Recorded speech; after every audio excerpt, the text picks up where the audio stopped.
I remember once I was with Venerable at a sort of interfaith youth gathering, and one of the guys who was leading it was had made the comment that to him it seemed that Buddhism was essentially practical, like that was the religion itself was practical.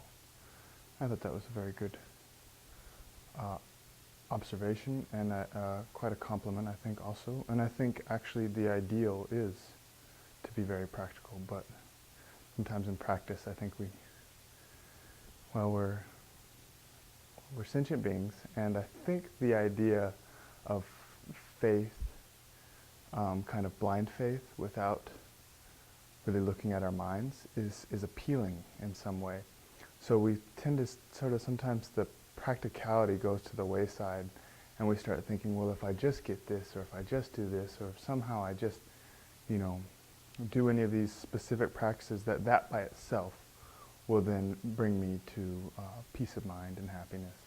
And we drop the whole fact that, hey, along the way, the point is to work with your mind and to change the way you think.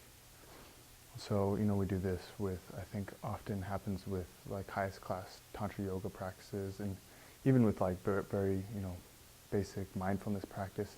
If I just attain mindfulness, the scriptures say that I won't have gross manifest afflictions. I won't get angry and scream at people, and that sounds pretty nice. And I think that sounds really nice. And then we kind of go further with that, though, and we start thinking, well, and if I didn't have manifest afflictions, then I wouldn't yell at people, and then I'd have more time to practice, and then, and then I would just get enlightened.